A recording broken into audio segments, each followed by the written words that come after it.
Vambora, galera! Bem-vindos mais uma vez aqui para nosso novo episódio da segunda temporada do Podcast Club. Eu sempre aqui com meu parceiro, André Ferraz, meu companheiro de pauta, Vamos lá, mais um dia. recebendo os melhores convidados com o melhor conteúdo para vocês. Conteúdos de saúde, conteúdos de bem-estar, para falar coisas boas. Fala aí. E hoje, em especial, o nosso convidado é o cara que me atura ali algumas vezes ao longo do ano para preparar todo um planejamento daquilo que eu coloco como responsável por mais de Já é um tanto. Já é um tanto para me aguentar. Como um santo. Mais de 50% da minha prova é responsabilidade dele. Então, é grande a responsabilidade. Humberto de Castro. Prazer, Obrigado. Castro. Pô, que isso. Obrigado pelo convite. Não, é um prazer tê-lo aqui. E assim, poxa, Humberto de Castro, um dos heads da nutrição aqui da Care Club. E vou deixar ele se apresentar, porque o currículo é longo aqui, então vamos ver o que ele quer escolher para falar, porque dá mais de 300 palestras de nutrição no ano, enfim. Fala um pouquinho sobre você aí, Castro. Tá bom. Bom, primeiro, obrigado pelo convite. Estou em casa aqui, né? Feliz de estar aqui. Bom, falar, eu acho que os pontos mais importantes. Eu sou nutricionista de formação. Eu comecei nutrição para trabalhar com esporte, né? Numa época que a gente não tinha nada disso que a gente tem hoje, né? Hoje nutrição e exercício é uma coisa comum, né? Na minha época, nutrição era a profissão de cozinheiro, né? Pô, mas você quer trabalhar na cozinha, não é hospital, não se tinha essa cultura do nutricionista do exercício no consultório. Uma coisa nova isso daqui, né? Mas eu sempre gostei muito de exercício, sempre gostei muito de esporte, então entrei na nutrição por isso. Sempre gostei muito de estudar também, né? Então por isso que eu fui para a área acadêmica. Eu vim da área acadêmica para depois chegar no consultório. Eu fiz o caminho inverso. Então participei do programa de doutorado da USP com o Lancha Júnior. Publiquei bastante artigo lá. De lá eu virei professor, que sou até hoje.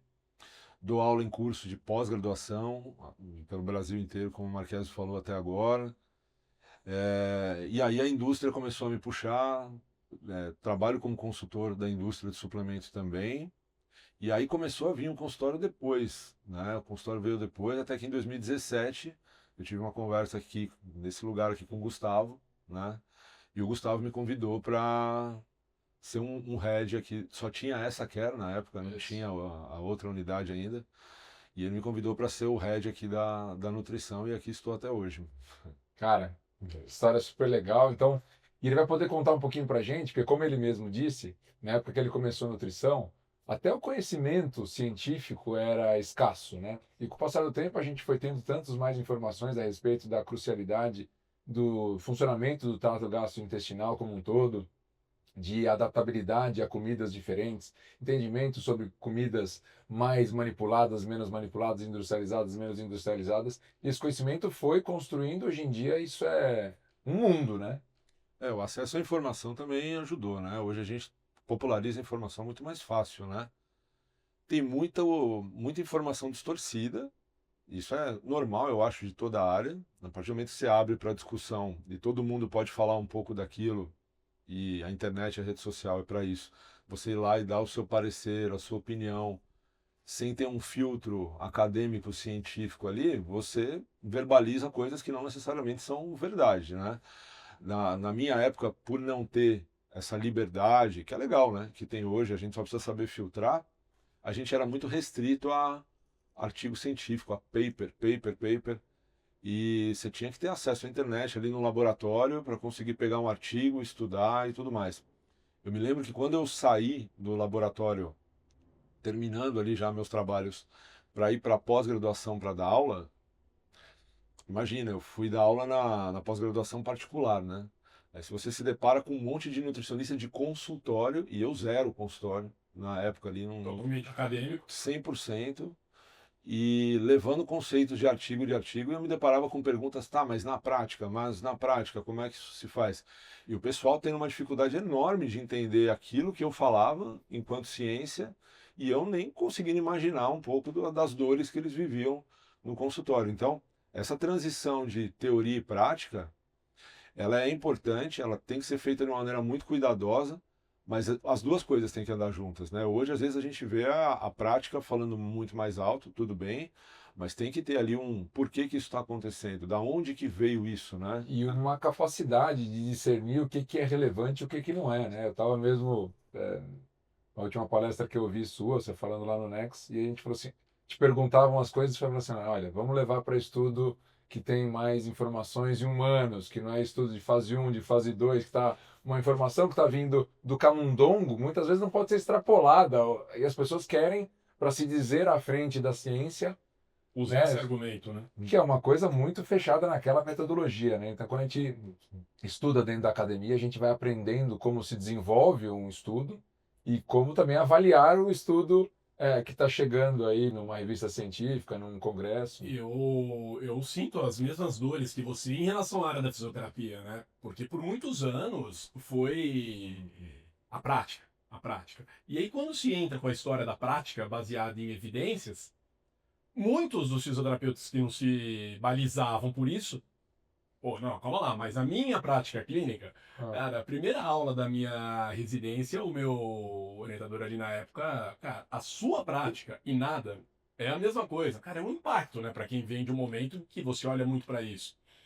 Mas se hoje a nutrição chegou onde chegou, a medicina já estava lá, né, mais à frente das outras eu coloco, mas se a nutrição chegou onde chegou, a fisioterapia chegou onde chegou, e os profissionais de educação física também, foi justamente por, cara, começar a entender que prática baseada em evidências, ela faz total sentido.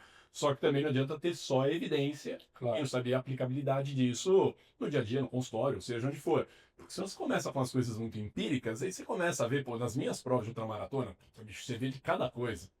Cara que já ganhou prova tomando sopa Vono e quando tá com desconforto intestinal, Neston. Fala, cara, não é possível, meu. Puta, É. bicho, a gente investindo em suplementação e o cara tomando sopa Vono. Essa interpretação, isso depende muito do bom senso e do senso crítico de quem faz. Eu costumo dizer que artigos científicos são importantes, mas eles não servem para comprovar nada, porque se comprovou, acabou, né? Você não precisa estudar nunca mais. O artigo ele é feito para responder uma pergunta. É isso. Tem infinitas É, perguntas. eu quero saber se o gel de carboidrato melhora o desempenho de maratonistas homens de 18 a 35 anos treinados há 5 anos.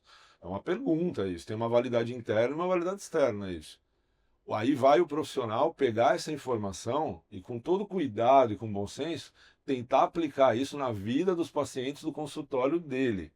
E, Cara. e isso é uma linha muito tênue, cara. que Cara, você tem. eu sempre falo, teve um estudo, aproximadamente uns 15 anos, 15, 14 anos atrás, teve um estudo que fizeram por uma população específica, que era a população de sprinters, de corredores de velocidade, de 100 a 200 metros, se valia a pena para eles alongar ou não antes de fazer o tiro e qual era o resultado de alongar a fibra ou não no tiro que ele daria. Isso era para aquela população altamente treinada de velocistas, e aí provou-se que se o cara chegasse, ficasse alongando lá o quadríceps, o isquiotibial, e aí ele fosse dar um tiro, era um decréscimo mínimo, mas era um decréscimo Para esse atleta de alto para rendimento. aquele atleta para o tiro. Sim. Isso foi vindo pro mainstream, chegando e nas revistas de corrida, falando assim, não vale a pena alongar. Prejudica a performance. E como é que você controla isso, né? Não, e aí eu preciso explicar isso no consultório para o paciente, falar assim, o alongamento é essencial para você ter uma amplitude grande de movimento naquele movimento, e você, quando for executar, você não chegar ao máximo da amplitude, você executar numa zona mais confortável, sem exageros, sem extremos. Mas, sim, se você for fazer um tiro de 100 metros ou 200 metros, que você não vai fazer, você não alongue na hora, como o Usain Bolt não vai alongar na hora. Você vê ele aquecendo para a prova da Olimpíada, ele parece que ele está só espreguiçando, ele realmente ele não fica lá regaçando a fibra de alongar. Só que pegaram aquela informação e trouxeram para todos os praticantes de atividade física, não precisa alongar. Precisa alongar, precisa alongar. Então, assim, olha muito bem, tem que ter discernimento para entender essa metodologia, para saber o que é extrapolável. Antigamente você tinha freio com isso. Porque saiu uma informação dessa, quando que ela ia atingir um número X de pessoas? Numa aula, num congresso. Você joga no chat GPT, você já tem a notícia. Uma aula com um cara técnico explicando isso para você, fazendo considerações. Hoje, daqui 1 minuto tá todo mundo sabendo, cada um interpreta do seu jeito. E a manchetização também, né? Todo mundo só quer manchete. Exato. Alongar piora rendimento. Ao mesmo tempo, você ter uma prática mais avançada do que uma teoria não é nenhum problema. Acabou de sair um artigo muito legal na Sports Medicine, mostrando, o título do artigo é fantástico, Fibra, o nutriente esquecido na nutrição esportiva. Cara, esquecido, porque hoje é proteína, pá, não sei o que, e a fibra ficou de lado. A gente até fala disso um pouco. A gente teve uma reunião da nutrição que a gente discutiu esse artigo nas últimas 2 semanas. Legal pra caramba.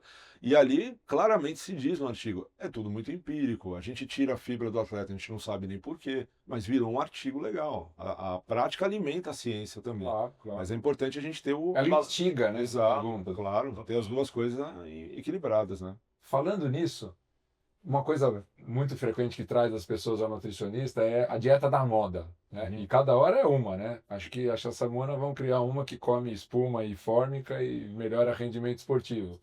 Sempre leva a pessoa a falar assim, poxa, tô em voga, tô no máximo aí do conhecimento. Você que não conhece, como é que é lidar com a pessoa que chega com esse negócio da moda, o entendimento sobre essa pessoa? Essas dietas nunca vão deixar de existir, Marquese. Eu acho que não tem que ser um problema isso pra gente. A gente só tem que aprender a conviver e lidar com isso. Eu acho que isso é uma baita oportunidade que a gente tem de trazer as pessoas para perto da gente e educar elas e mostrar os prós e contras de tudo, né? Na área de vocês deve ter isso também, né? Quando surge uma dieta da moda e ela ganha muita popularidade, eu acho que ela só ganha popularidade porque o pessoal tá frágil, tá carente, não sabe o que fazer. Perfeito. Bom ponto. Né? Sim, eu acho que o ponto da nutrição, eu não sei dizer se a palavra é preconceito ou uma barreira, mas a chegada no nutricionista não é para fazer a dieta no sentido, vou fazer uma dieta para emagrecimento. Não, é uma dieta em relação ao que eu vou comer, com os nutrientes necessários para uma vida saudável. Ponto. Eu não sei, pelo menos eu encontro muito isso. Eu não preciso ir no nutricionista para ele me passar um cardápio.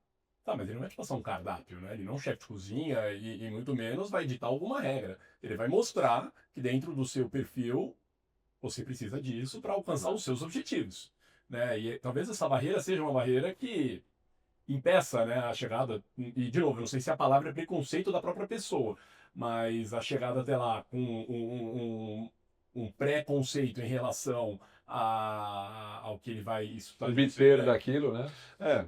Acho que sim. Não sei se tem preconceito, mas voltando só um pouco nessa história da dieta da moda, eu acho que existe uma fragilidade a nível de conhecimento sobre nutrição que até acho que esbarra um pouco nisso de por que eu preciso ir no nutricionista, quando que eu preciso ir, né? Se alguém te perguntasse quando eu preciso ir no nutricionista, qual é a resposta? Hoje. Ótimo. Hoje. Eu acho que Porque tem gente que vai. Até outro dia eu estava conversando com a Rê sobre isso. A minha paciente não veio fazer a dieta pré-prova. Ela fez tudo bonitinho. Cara, mas o pré-prova também é importante. Mas também não adianta você só vir pro pré-prova, né? sim, Tipo, claro, tem que não. ter feito tudo antes. A construção É toda. até pior você fazer isso. Isso aí pode ser até uma confusão que você vai gerar. Essas dietas da moda, eu acho que o principal remédio para elas é o tempo. Porque aí a ciência pega e começa a revidar um pouco e a gente vai conhecer lá na frente se isso vale a pena ou não. E historicamente a gente sabe que nenhuma se sustenta, né? O pessoal acaba voltando para o caminho mais prático, que é procurar o profissional depois. E já diria o outro, né? O famoso arroz com feijão sempre dá certo, né? Não inventa moda, né? Isso funciona. Mas é uma oportunidade de você trazer a pessoa para discussão, para você conversar com ela. E tem que ter paciência, né, nesse momento. Faz parte. Mas nutrição, como todo serviço não essencial, todo mundo faz um pouco. Todo mundo come, todo mundo lê rótulo, todo mundo sabe Sabe o que gosta. fazer alguma coisa. Ele só vai achar que ele deve ir ao nutricionista quando ele vê que o que ele está fazendo sozinho talvez não esteja levando ele aonde ele quer, na velocidade que ele espera. Esse é um ponto importante, a velocidade com que ele espera. Mas olha que legal isso que vocês estão falando. E numa reunião que a gente teve agora há pouco tempo atrás, você fala, não é que você é fisioterapeuta, você não vai orientar o seu paciente em relação à parte de alimentação. Obviamente que vai encaminhar para o setor da nutrição, mas pô, conversar ali. Eu recebi uma paciente, uma senhora de 83 anos, e conversando, avaliação e tal, sofreu um acidente, uma avulsão dos discos tibiais, daí a neta do lado. Daí eu perguntando de diversos aspectos da vida e alimentação. Daí a neta na hora, tava no celular, levantou o rosto, péssimo. Daí eu falei, opa, ainda bem que você veio para me contar tudo. O que é péssimo? Daí ela assim, porque eu tomo café da manhã às 11 da manhã. Eu falei, mas que hora que a senhora acorda? Ela, não, eu acordo cedo. Eu falei, mas e aí? Ah, não, porque meu marido gosta de tomar café da manhã tarde. De que horas vocês almoçam? Às 5 da tarde. Vixe, poxa, pesado. É. E que horas janta? Ah, umas 10, 11 da noite. Mas e tem algum lanche no meio disso? Não, não tem. Falei, olha, então a gente precisa conversar, porque num processo de reabilitação, principalmente que envolve ganho de força, não dá para pensar que você não está comendo. Ela, dá para você escrever aqui no papelzinho? Simplesmente eu fiz assim, café da manhã, lanche da manhã, almoço, lanche da tarde, jantar. Uma orientação. Mais É, uma orientação. dá para No mínimo colocar uma parte, né? dá para colocar o horário. Eu coloquei lá, tipo, café da manhã, 7 da manhã. Ah, 7 é muito cedo. Por que você me pediu para colocar o horário, então, né? Você vai falar que não. Mas é isso, assim, não adianta eu pensar que eu vou trabalhar ganho de força com o paciente que tem uma dieta que não alcance o mínimo que o corpo exija Claro. para te entregar aquilo. Daí o paciente não reabilita por quê? Porque ele não está comendo. Poxa, é bom tema. A gente entrar aí falando primeiro da relação de todo o sistema energético, né? E aí a gente falar um pouquinho a respeito de jejum. Fala um pouquinho pra gente a respeito disso, Nicastro. Tá. Não considero uma dieta da moda. Não acho que é uma dieta. Eu enxergo o jejum hoje, minha forma de ver, como uma manobra nutricional que todos nós aqui podemos fazer e não deve ser encarado como estilo de vida. Porque acho que não tem eu como assim o resto da minha vida. Nós somos feitos de fases, de ciclos, e a gente tem que ir respeitando e adequando cada um disso. O jejum, a minha definição, eu tenho uma definição que eu li na literatura uma vez que eu gostei muito, é uma estratégia de desistência calórica. Ou seja, você não é proibido de comer, você pode comer, mas você desiste, você não quer comer. Você opta por isentar o teu dia naquele período de alimentação. Tem pontos positivos disso. Pega uma pessoa que acorda 5 da manhã e vai dormir 10 horas da noite. Poxa, se eu pedir para esse cara comer de 3 em 3 horas, quantas refeições esse cara vai ter que se organizar para fazer nessa janela de vigília dele? É muito.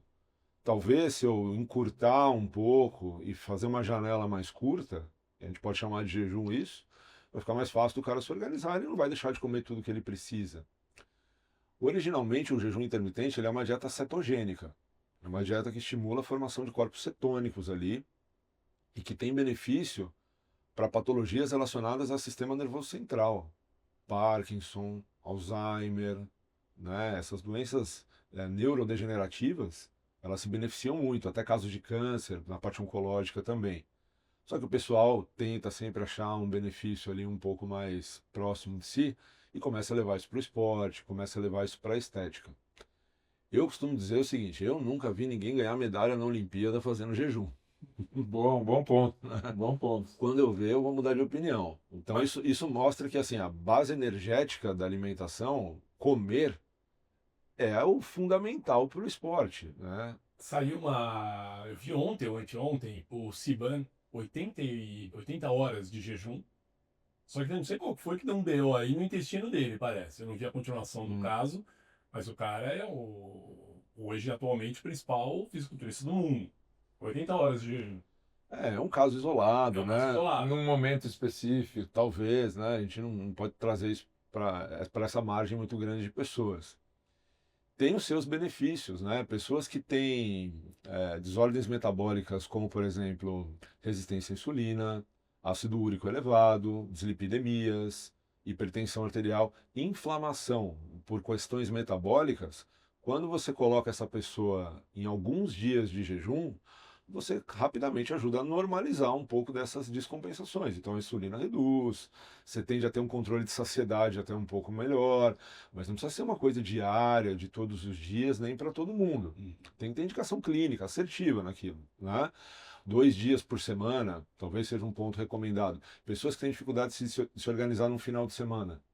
Final de semana abre a janela de alimentação e exceção para todo lado.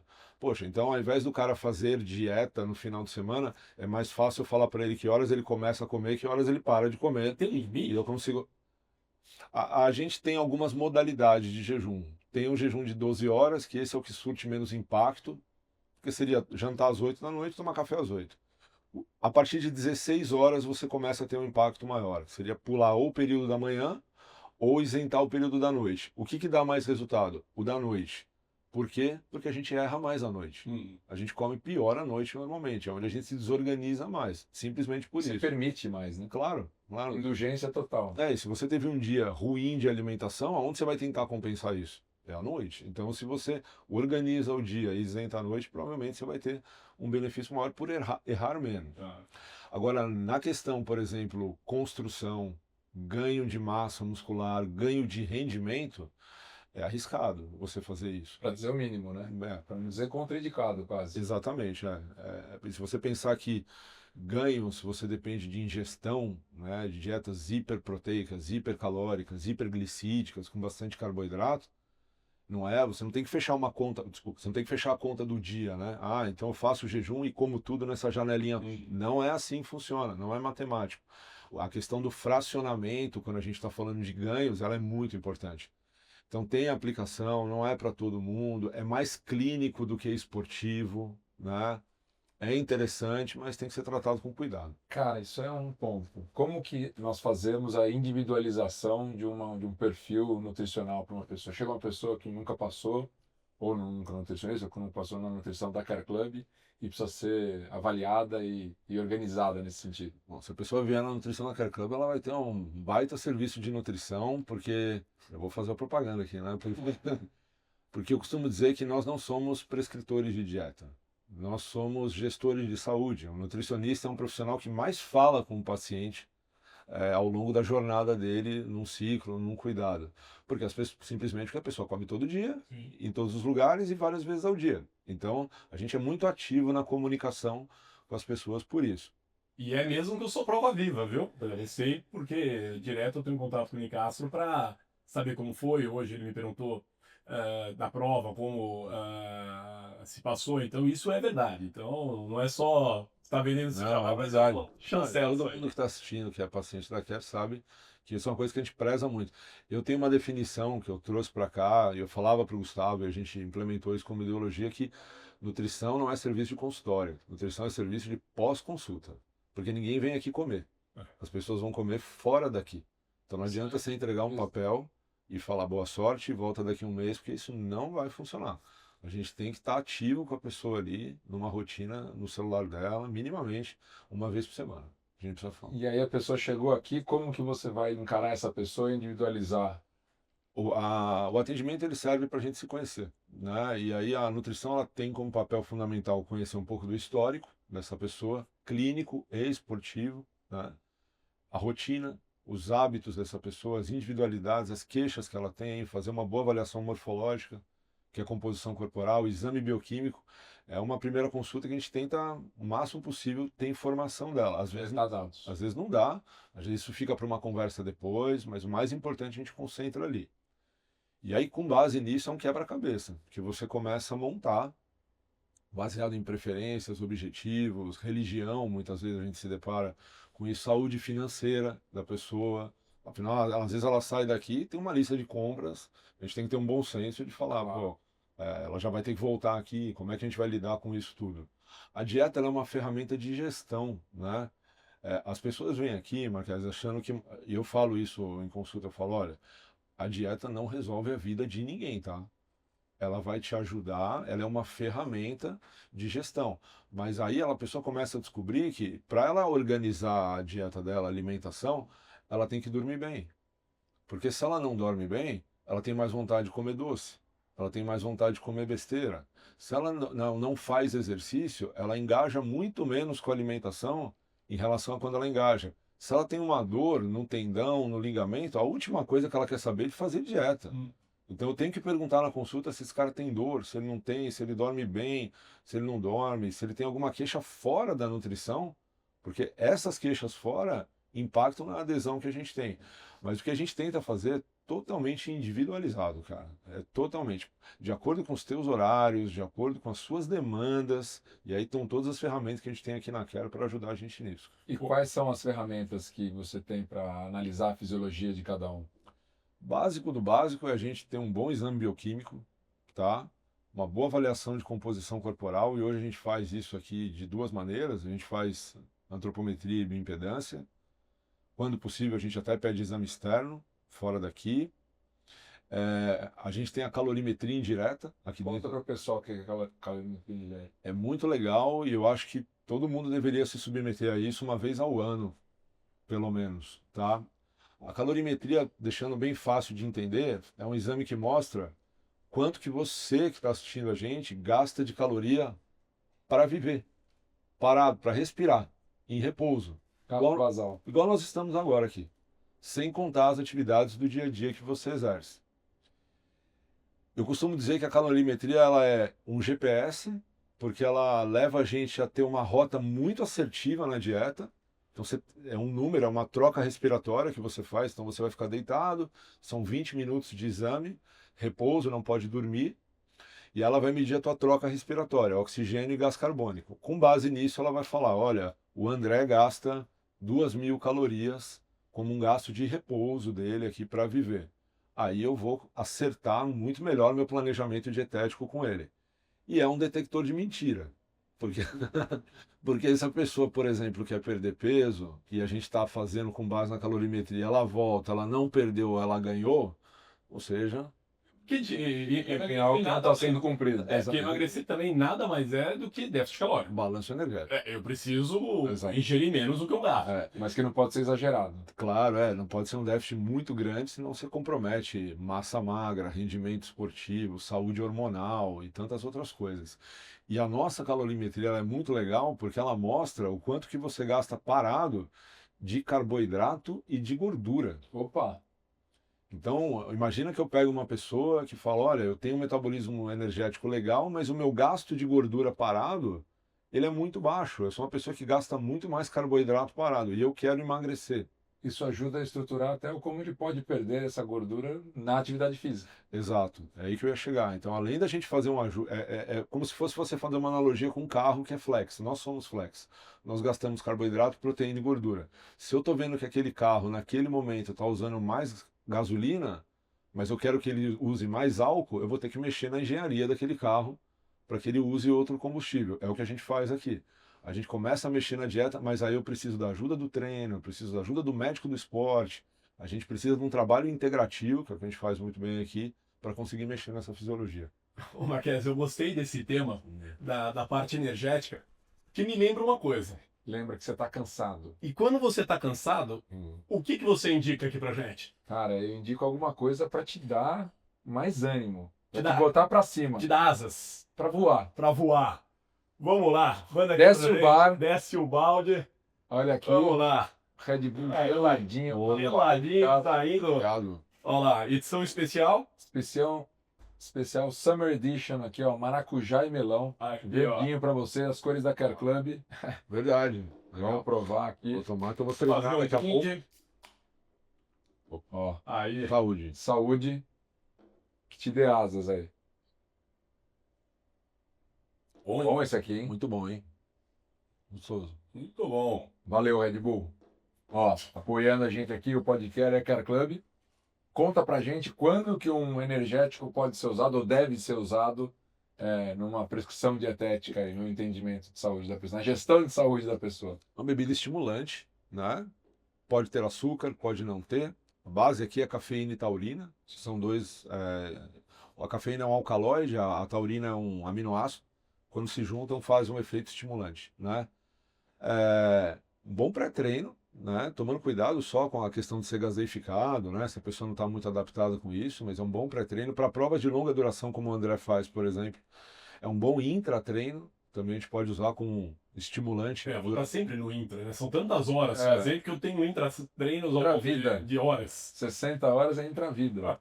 Tem a possibilidade de consumir com açúcar, sem açúcar, e para o esporte isso é muito válido, porque às vezes o açúcar é necessário. Você quer, né? Isso é legal falar, porque às vezes a gente fala muito dos produtos zero açúcar, né? Mas, obviamente, que se for levar em consideração, o açúcar puro em si talvez não seja a melhor fonte energética, mas em momentos de endurance, Claro. cara, é o que tem lá. Claro. Eu claro. coloco na balança daquilo que a gente conversou em relação às gramas de carboidrato hora atividade. Eu tô tomando um Red Bull, ó, vamos ver aqui, ó. Cadê? Açúcares totais 28 gramas. Pô, 28 para uma dieta lá de 90, já me dá um índice ali legal. e é palatável. Sim. Né? A parte do sabor também ajuda muito, porque é muito complexo em provas de endurance. Você o tempo todo tá no gel. Tá no gel. Chega uma hora que não desce. O líquido normalmente desce bem, né?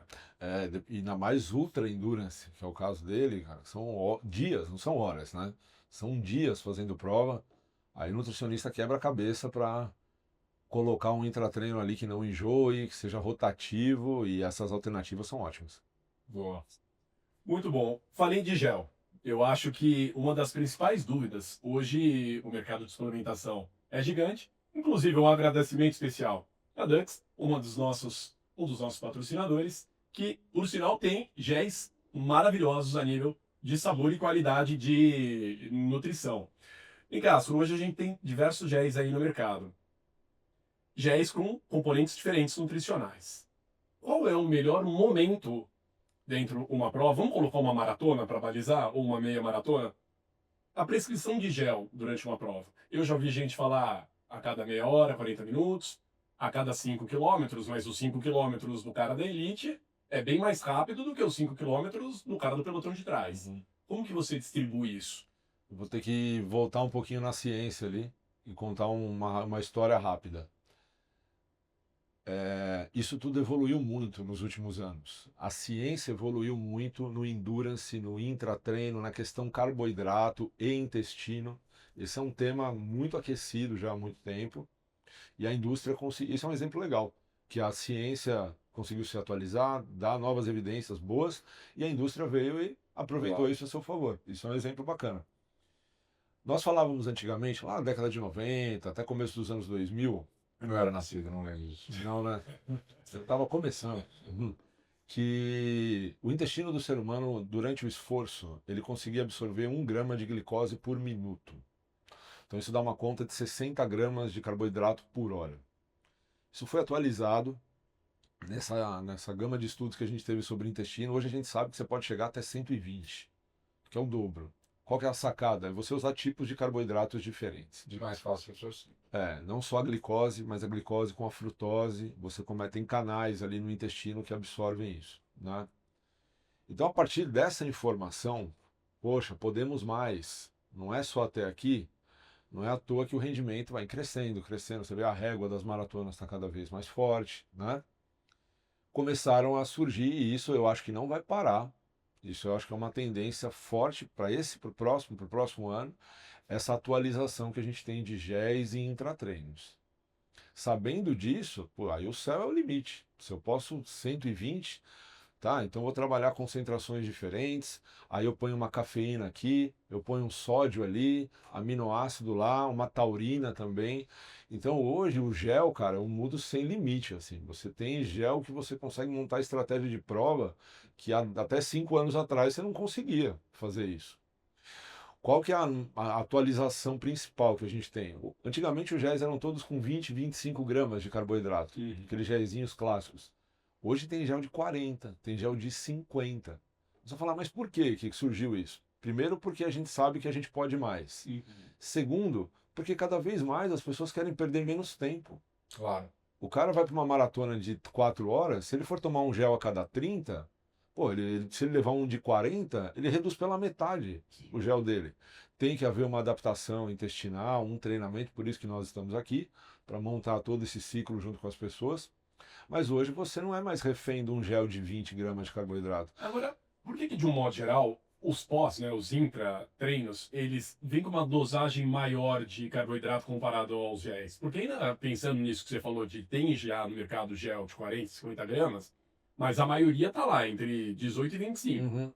Agora, se você vai comprar maltodextrina na loja de suplemento, a malto, hoje eu tenho lá a malto 48 gramas.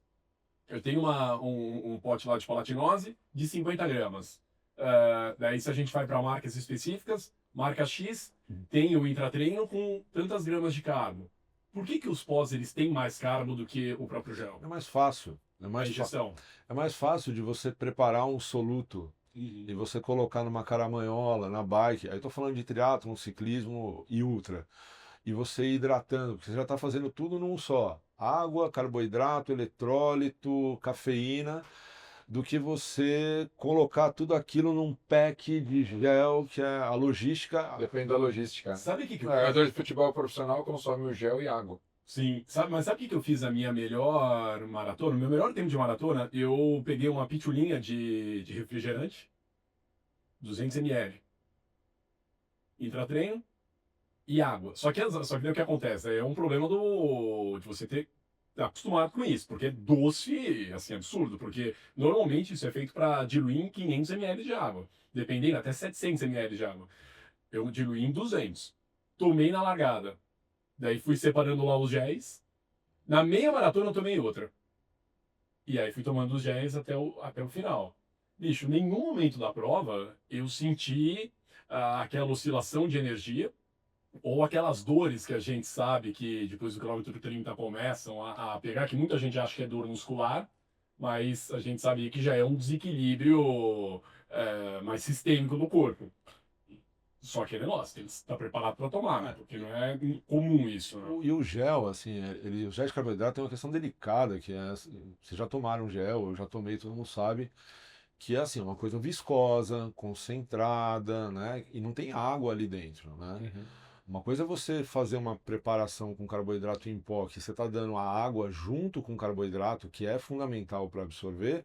Outra coisa é você rasgar um gel de 40 gramas de carboidrato e na sequência você tem que entrar com um volume de água grande para esse negócio descer, para ele ser absorvido. E você já tá com a boca seca, né? Você já tá correndo a dezenas de quilômetros e tem que botar esse negócio. Pensa eu no quilômetro 180 tomando um gel. Não penso. Puta, que vontade de tomar um gel no quilômetro 180. E Agora a vontade de tomar uma coca vem iminente. E essa história do gel mais concentrado, Tomar um banho também deve dar, né? Nossa, isso aí quando chega no hotel é a melhor coisa. essa história do gel mais concentrado, que é o gel de 40 gramas, cara, tá chegando agora aqui pra gente, né? A gente ainda lida com queixas, né? Pô, o Nicasso me passou um gel de 40, não caiu bem. Sim, você não tá acostumado, né? Não é obrigado a usar. Mas vamos aos poucos. Não é que o gel é ruim. Tanto que esses géis, se você for ver, eles não têm nem muito sabor. É, né? Porque, não, se for muito doce, a pessoa empapuça, né? Ela enjoa. Então a gente ainda tá nesse processo. Isso vai mudar, tá? Isso vai mudar muito. Duas perguntas agora nessa linha do gel. Sódio. Então, tanto nos intratreinos, que a gente sabe que tem uma dosagem lá em miligrama, como a cápsula de sal, que talvez seja mais simples e fácil. Ou os repositores de eletrólitos de mercado, de indústria, assim. Se para o carboidrato a gente está falando até 120, para o sódio, qual é a dosagem por hora atividade? A gente não tem um consenso tão bem definido com sódio como a gente tem de carbo. Os guidelines de nutrição que a gente tem lá fora, eles falam hoje de 300 a 600 miligramas de sódio por hora. Isso para atividades de grande. atividades de Longa duração, de 1h30 para mais. Tá. Tá? Mas aí eu vou te falar o porquê que isso é tão aberto, esse range de sódio. Porque eu transpiro diferente de você, dele, e aí a gente tem aqui o teste do suor dentro da Care que acaba norteando a gente melhor. Explica o que é o teste de suor. O teste do suor também é uma coisa que todo mundo que está indo para provas de longa duração, principalmente em ambientes mais inóspitos, quente, úmido, né? Quente de maneira geral, é legal fazer. É um teste que a gente faz aqui dentro da Care mesmo. Quem conduz aqui são os nossos médicos do esporte, é o Dilda e a Rafa. É um teste que você vai fazer na esteira, a gente vai tentar simular um pedaço ali do teu treino, um pedaço da tua prova, né? Quanto mais próximo da prova você faz isso, melhor, né? Tem uns pads que são os adesivos que você recebe no teu corpo, se eu não me engano fica um aqui, um na coxa, né? E aí ele é vedado, você vai correr, vão te pesar antes e depois, para ver quanto que você teve de perda, você tem a possibilidade de tomar água, isotônico, mas a gente registra tudo que você tomar. E aí depois do exercício, esses pads são retirados, o suor ele é sugado dali, ele vai para análise, e aí você vai ver com uma precisão legal quanto que você perde de carboidrato por hora, quanto que você perde de sódio por hora. Então você consegue individualizar. Qual que é o negócio disso aí? A gente já fez teste do suor aqui, que as pessoas lavavam a sala, assim, ficava inundado, assim, sem exagero. Pessoas que perdem muito sal, né? Aí você volta lá na literatura, vai falar, pô, e aí, o que que eu faço? Aí você encontra essa informação aberta e você não sabe o que fazer. Vamos pensar, se você perder muito, aí você vai falar, putz, então eu tenho que dar mais cápsula de sal para esse cara. Cápsula de sal, cientificamente, ela não previne cãibra. Tá? Isso é uma informação que talvez muitos que vão assistir aqui vão falar, ué, Como assim? Me falaram que sim? mas cápsula de sal, cientificamente, ela não previne cãibra. Ela trabalha as suas perdas. Você vai perder menos sódio, você vai perder menos água, você vai desidratar menos. Só que uma coisa é eu pegar uma cápsula de sal e tomar e ela cair um monte de sódio no meu estômago, outra coisa é pegar uma bebida com água e sódio e tomar. Se você tomar a cápsula de sal e você não se hidratar, ela vai te desidratar. Ela vai tirar a água do teu Sugar. músculo, exatamente, você vai se desidratar. Então, é uma coisa que tem que usar com bastante cautela e bastante cuidado. Quando a gente faz o teste do suor, não é para a gente pegar esse resultado e falar, o Marquese perde 1 grama de sódio por hora, é isso que ele tem que tomar. Não, porque senão você vai ter que ficar tomando água Tu tentou? pra caramba, você vai ficar parando para ir no banheiro, né? É para a gente saber as suas perdas e fazer uma adequação do teu pré e do teu pós também, e não só do intra. É para a gente falar, ele tem que chegar muito bem hidratado, a perda dele é muito grande, a reposição dele tem que ser muito mais intensa. Não é só o intra, como as pessoas falam. Não é uma receita de bolo. Nas provas de endurance, como que eu me balizo? Começo a olhar para minha roupa, vejo se a Você roupa tem tá que olhar o mapa mundi, né? Porque é 180 km, você se baliza pelo mapa mundi. pelo mapa, do guia. Se a roupa tá ficando branca, ou eu tipo, vou Vou secar, falar disso depois. vou secar o suor, eu sinto que, meu, eu tô esfarelando. Se eu não cair de testa na areia, de onde vem esse farelo? Sal. Cor da urina. Então, assim, eu paro Isso. pra fazer xixi, e se é à noite, eu ligo a lanterna e fico olhando pra ver a cor da urina. Então, eu já tive prova que em alguns momentos tava indo muito mais por uma cor muito, muito, muito escura. Tá? E aí eu falo, pô, tá ruim o negócio. E aí você começa a caprichar na hidratação pra tentar reverter. Na Extremo Sul, que foi a prova da praia do ano passado, por uma intercorrência ali no meio da prova, eu não consegui pegar os meus eletrólitos.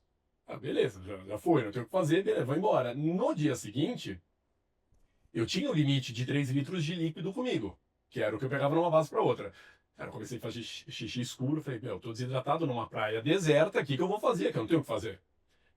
Daí eu pensei, se eu tomo toda a minha água agora, eu vou ficar sem água para chegar na próxima base. Mas eu tô desidratado. Se eu coloco maior intensidade para chegar mais rápido, eu vou desidratar também. Calor pra caramba, o vento amenizava. Então olha o quebra-cabeça. Daí eu sentei e pensei, o que que eu faço, né? Daí logo eu decidi, não tenho nada para fazer. Eu vou seguir em frente, porque se eu apertar o botão de SOS, eu tô eliminado da prova. Cara, a sorte, eu dei que 5 minutos depois que eu parei, passou um carro, no meio de uma praia deserta, fazendo apoio para 2 ciclistas.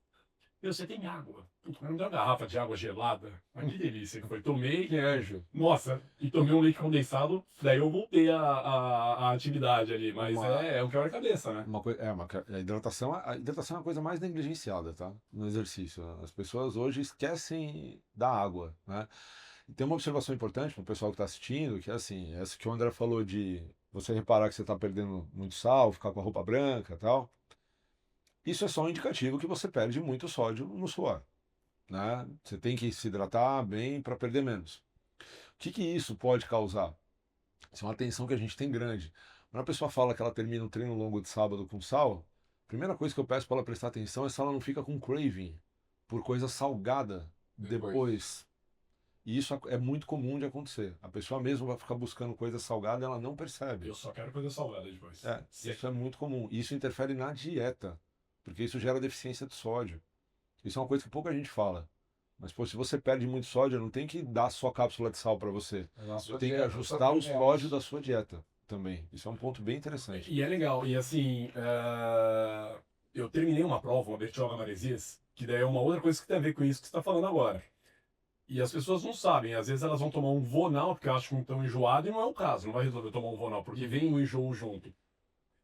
Eu terminei a prova de Bertioga Maresias uma vez, 75 quilômetros, baita de um sol, meus filhos no carro, minha mãe e tal, cheguei, liguei, onde vocês estão? Lá na frente da Boracéia. Trânsito terrível, e eu não consegui parar, porque eu tive que ir embora logo para entrar no carro. Na hora que eu desliguei o telefone, eu tinha tirado o óculos, eu falei, nossa, tudo branco. E, nossa, tô estranho, né? Daí eu me liguei que não é que tava tudo branco que eu tirei o óculos, eu tava passando mal. Daí eu escorei assim no muro e me segurei porque eu pensei, pô, se eu desmaio aqui, vão me levar pra ambulância. Como é que minha mãe vai me achar pra me buscar ali, que foi o combinado? Entrei no carro, consegui chegar no carro e tal, tonto, tonto, tonto. E na hora eu não pensei, mas eu tinha amendoim salgado e um enjoo forte, forte, forte. Eu fui melhorar quando eu comi uma Ruffles. Eu coloquei uma Ruffles na boca, eu melhorei. Eu Sal mastiguei, puro. que daí é o quê? A hiponatremia. Isso, é baixa quantidade de sódio. E eu acho que a hiponatremia é um fenômeno que pouquíssimos sabem, e por não saber, não sabem como Valorizar. Como resolver. resolver o problema. É. Porque é isso, toma cápsula de sal. Cápsula de sal não adianta para hiponatremia. Uma Ruffles adianta. A gente tem que tomar cuidado para não supervalorizar coisas que são importantes, tipo gel de carboidrato, pré, nitrato, recovery. Sim, mas e a hidratação? Isso é fundamental, cara. A gente olha. E tira a pessoa da prova, né? Você estava falando dos graus de individualização, né? Então, óbvio, tem o histórico da pessoa, a fisiologia da pessoa, é, doenças que ela tenha de base. Você falou dos exames Bioquímica. clínicos, você falou dos exames bioquímicos, você falou da calorimetria indireta, que é capaz de ver exatamente para aquela pessoa e não só uma extrapolação da bioimpedância, qual é o gasto basal. Você falou do teste de suor, que é capaz de ver o gasto de sódio da pessoa através do suor para aquele tipo de prática, né, próximo da prova ou do objetivo que a pessoa vai falar. E tem mais alguma outra coisa que dê para individualizar a pessoa e entender melhor como aquele organismo funciona? Tem. Hoje a gente está na era da nutrição de precisão, que a gente chama, né? Que são exames que são muito, muito individuais, né? Claro que tudo tem limitação. Essa palavra precisão não é porque ele é muito preciso. Alguns sim, mas é porque ele permite a gente enxergar coisas que, cara, dificilmente você vai conseguir enxergar num exame comum de sangue, num teste do suor ou numa conversa de anos com uma pessoa. Você pode conhecer a pessoa tão bem quanto você achar, ser da sua família, mas só aquele exame vai mostrar aquela informação para você. Tem 3 exames hoje, fazemos aqui também na Kern Nutrição, que a gente coloca nesse cesto. O que eu acho mais interessante, que eu acho que todo mundo deve fazer, porque você não vai fazer sempre, você vai fazer uma vez na vida, é o teste genético. Tá? É um teste de saliva, normalmente é o fluido que se usa para usar, e você não vai mudar, né? Se você fizer com 5 anos de idade ou com 90, é aquilo e acabou, é o seu DNA.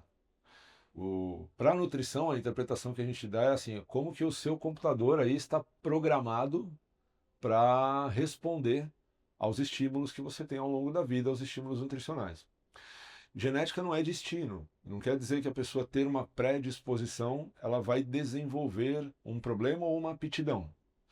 Mas você sabe que você tem um ambiente que, se você criar em torno dessa predisposição, você pode favorecer, que é o que a gente chama de epigenética, que é o ambiente conversando com a genética, que é muito mais importante hoje em dia do que só a genética.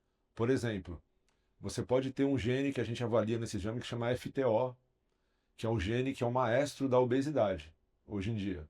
E ele conversa com outros genes, e se a pessoa tem um polimorfismo, pode ser de 1 ou 2 nucleotídeos, heterozigoto ou homozigose, nesse gene, ela está fadada a ter uma dificuldade de perder peso, uma dificuldade de emagrecer mesmo e até ser um obeso, né? Ronaldo Fenômeno.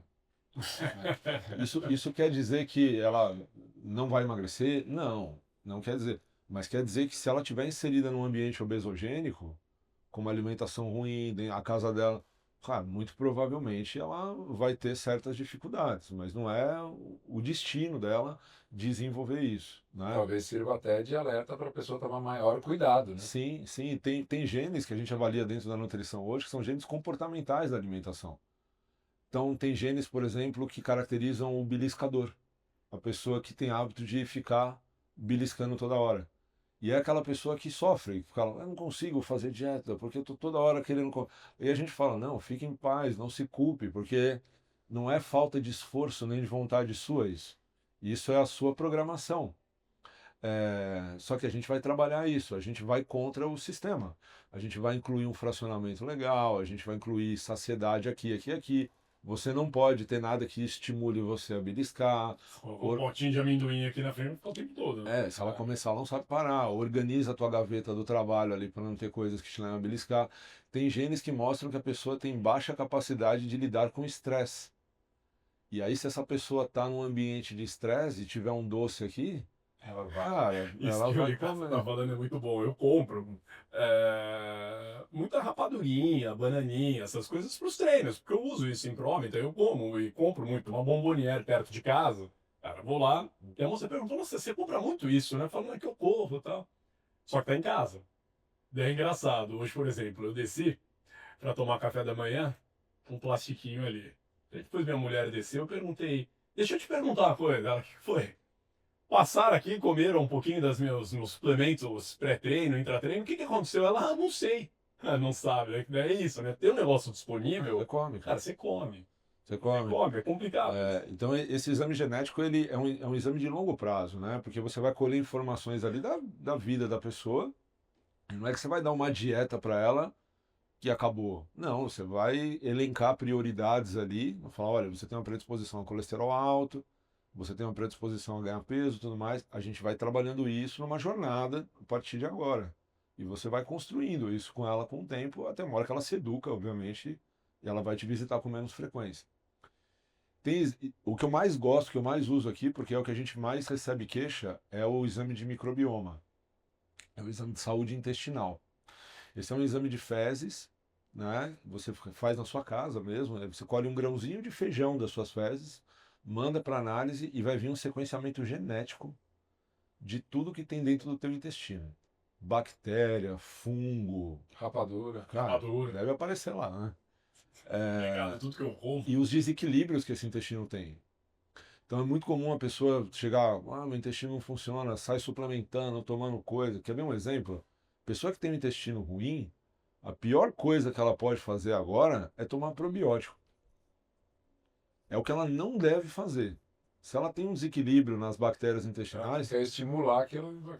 imagina que é uma guerra, né? Você tem bactérias boas e ruins, se as bactérias ruins estão tomando conta e você dá meia dúzia de bactéria boa, elas vão matar e vão promover um super crescimento bacteriano das bactérias ruins. Qual que é a forma que você tem de ganhar a guerra? Tira a comida do exército. Então, para de alimentar essas bactérias, começa a alimentar a bactéria boa, suplementar algo anti-inflamatório. Ou seja, para de ficar tomando tanto Yakult. Não tem necessidade, cara. Assim, em algum momento o probiótico é necessário. Mas isso volta para aquela atenção para a comida, né? Você precisa olhar para a comida da pessoa, o prato dela, como que ela está se organizando no dia. Dieta é isso, cara, é organização, é escolha, é como que você se prepara para sair de casa, como é que você cumpre teu dia, né? Como é que você se organiza, que você vai para um final de semana, você vai mais tranquilo, você sabe que você se organizou bem, é sistemático, tem que ser o negócio. O que você estava falando da pessoa procurar um nutricionista, às vezes, só quando ela achar que ela precisa, porque tem isso, a pessoa fala, mas eu como bem. Isso é o intuitivo. Mas às vezes comer intuitivo não basta. Às vezes não é suficiente para o que você quer. E às vezes comer bem, posso dar um exemplo assim de um paciente. Teve uma pessoa que eu atendi há um tempo atrás que ela falou assim para mim: "Eu não janto porque eu tenho medo de ganhar peso". O que que era o não jantar dela? É não comer comida. Ela falou: "Eu como um sanduíche. Eu pego um pão francês, eu ponho um pouquinho de requeijão e frios". Isso é uma coisa que eu faço bastante. É bom, é gostoso, Né? pelo menos. Ela não janta bem, isso Não. ela quer dizer. Eu vi. Eu janto porcaria. Mas você percebe o intuitivo dela? Porque se você olhar um pãozinho, Parece muito é inofensivo. pequeno, um prato de Não comida faz mal pra ninguém. é grande. Sanduíche de mortadela do Mercadão. E aí o exercício que eu fiz com ela, eu falei, vamos calcular? E aí eu virei o computador, falei, monta o seu pãozinho comigo aqui. Tá? Aí montamos, vamos transformar num prato de comida. Aquele pãozinho dela dava 5 colheres de arroz, 2 conchas de feijão, 2 filés de frango e um pouquinho de salada. Jamais ela jantaria tudo isso. Tem muita coisa. Foi o que ela me falou. Eu não como isso. Você come isso, só que você come do jeito Então, errado. Errado. direto aparece pra mim Instagram, TikTok, tipo uma balança, né? Assim, por exemplo, quantos sushis correspondem a um prato de comida? Às vezes um hambúrguer do McDonald's é um prato valente. Você fala, meu, não é possível, né? Que um hambúrguerzinho desse corresponde a um prato gigantesco. Pior que é, né? E aí, voltando no exame, só para falar dele, o exame de microbioma é isso, é uma foto do intestino que a gente vê, putz, quais alimentos são legais eu priorizar nesse momento, quais alimentos são legais tirar. A gente falou de fibra, né, que eu mencionei no começo. Pessoas que consomem muita proteína e consomem uma quantidade de fibra ruim, as bactérias passam a usar proteína como fonte de energia. Só que a proteína não é uma boa fonte de energia para as bactérias, porque você produz amônia, composto nitroso e tudo mais. Pior intestino da pessoa. Exato. Você fermenta mais o intestino do cara. Pessoas que fazem dieta low carb, por exemplo, e consomem mais proteína, tem que suplementar a fibra. Então, às vezes, você consegue descobrir isso, na verdade, no pós-suplementação de proteína. Então, a pessoa fala assim, meu intestino mudou. Aí você fala, tô vendo o que Talvez tá tenha um acontecendo excesso aqui. de proteína aqui. Acabou de de descobrir que tem uma bactéria ali que está... Para você ter uma proteína funcionando bem, você precisa ter uma ingestão de fibra funcionando bem. Para você essa proteína chegar no teu músculo, ela não pode ser sequestrada ali pelos outros, pela outra rota. Então tem que ter uma boa ingestão de fibra. E você fala de fibra com as pessoas, cara, a coisa mais difícil do mundo hoje é você fazer uma pessoa entender que ela tem que comer fibra. E às vezes ela fala, não, mas eu como, cara, eu coloco uma colherinha de aveia na banana. Cara, isso não é comer fibra. Isso não é comer fibra. Comer fibra é você pegar, fazer uma refeição com farelo, um prato de salada, tal. Isso é comer fibra de verdade. As pessoas não sabem comer fibra. Então esse exame é importante para isso, porque a primeira coisa que vem na adequação é fibra. Para todo mundo é fibra. E tem um terceiro exame, esse é muito mais relacionado a queixas um pouco intestinais, por exemplo, eu como, eu me sinto estufado, sinto que aqui não está legal. Não tem nada a ver com o funcionamento do intestino. É um desconforto mais gástrico e principalmente essa região de muco aqui. Zunido no ouvido, dor de cabeça, rinite sinusite, olho que coça, garganta. Esse é o exame mais discutido cientificamente. Tem uma linha que fala que sim, uma linha que fala que não, tá? A gente usa, mas com bastante cuidado aqui. É um exame de sangue, ele vai reagir ali às imunoglobulinas do sangue com a imunoglobulina do alimento. Uhum. Então ele vai ver o que você tem tendência a manifestar mais ou menos reação inflamatória. Esse é um exame que tem bastante limitação. Bastante. Então a gente tenta. Em último caso a gente usa. Mas o exame de intestino é uma coisa bem importante mesmo. Às vezes, você corrigir a alimentação da pessoa já ajuda, né? Vamos comer melhor, vamos organizar melhor. Na maioria dos casos ajuda. Mas tem aqueles casos, melhorou, mas não resolveu tudo, né? Então aí a gente parte para uma investigação mais precisa. E também não é um exame que você precisa fazer toda hora, né? Porque fez uma vez, sanou o intestino, tudo bem. Agora, um ponto importante. Toda vez que a gente resolve cuidar do intestino, com um protocolo mesmo, com um exame desse, ou até mesmo suplementando probiótico, às vezes a pessoa toma um mês e para. O intestino tem uma característica que chama resiliência. Se você tomar por um mês e parar, ele volta. Quanto tempo leva para você modular um intestino? No mínimo 6 meses. É mesmo? No mínimo. Então, por isso que a gente fala que a gente não é prescritor de dieta, que a gente está vindo aqui para fazer um tratamento em alguns casos. A nutrição, às vezes, é um tratamento, não é uma composição corporal só, não é um tempo de prova. Às vezes a gente usa a ferramenta como tratamento, e por isso que a gente tem nutricionistas mais clínicos aqui. Tem os mais esportivos, tem os mais clínicos também. O cara treina e dá errado porque E se você fez uma pensar, suplementação, uma dieta errada. e se você pensar, eu falava muito isso com o Gustavo, né? O Gustavo falava assim, para mim, me fazia pensar muito nisso. Pô, quais são as bases da nutrição esportiva ou da nutrição da Care? Ele me cutucava muito para pensar nisso. Hoje eu vou dar aula, eu consigo enxergar isso bem, assim. A primeira base é a saúde intestinal. Porque se eu quero que o músculo receba energia, se eu quero que o músculo se recupere, se eu quero que o músculo ganhe força, eu preciso que esse nutriente chegue nele. E para chegar nele, eu preciso do intestino saudável. Então, a primeira base que a gente considera aqui é a base de saúde intestinal. Segunda, base energética. Terceira, recuperação. A quarta, imunidade. A gente não quer que ninguém fique doente, né? Então a gente precisa nutrir a pessoa para isso. A quinta, saúde articular, que é uma coisa que a gente leva muito para a nutrição hoje. A gente não quer que ninguém se lesione, né? O nutricionista tem... Eu tento educar os meninos aqui a isso. A olhar além do que a gente faz. Pô, você está tratando uma pessoa que corre, que tem impacto. Você precisa perguntar da articulação dela. E se ela tem queixa, tem suplementos aqui que podem ajudar. E a base ergogênica, que é rendimento esportivo. São essas 6 bases que a gente tem que olhar. Que legal. Tem coisa. Acho que a gente deve ter passado aqui por uns 3.000, 3.500 artigos científicos diferentes Por baixo. por baixo. Por baixo. Acho que foi o suficiente para a gente ver que tem muito conhecimento científico embutido na nutrição, né? Como a gente ganhou conhecimento nas últimas décadas, né? Nossa, Como muito. teve estudo. Falando em suplementação, de tudo isso que a gente conversou, Um dos nossos parceiros, tá aqui, ó. Dux Human Health, dando aqui um kit para você, Muito Nicasso. obrigado. Dux famosa pela qualidade dos seus produtos. Vou mostrar pro pessoal Gosto aqui. dos seus produtos, mostra aí. Vou mostrar Ó. que eu ganhei. Coqueteleira da Eu sou um heavy user. Ó, esse aqui eu não Ó. tenho, hein? É? Ó, esse aqui vai ficar na minha sala de enfeite. Eu sou um heavy user de suplemento, cara. Aí, Eu ó. uso bastante, cara. Bastante mesmo. Vou mostrar aqui. Aí, ó. Ó, o colágeno. Colágeno, Também outro colágeno. outro tipo de colágeno com vitamina C. E o que a gente gelzinho que a gente estava Gel, falando, né? exato. Gel aí. Obrigado, Dux, pela parceria. Muito Gel aí, bem. um kit pro E Cássio. esses géis aqui da Dux estão com cada sabor diferente e gostoso que eu vou te falar. Esse aqui é o de tangerina. Isso aqui pra prova de longa duração é incrível.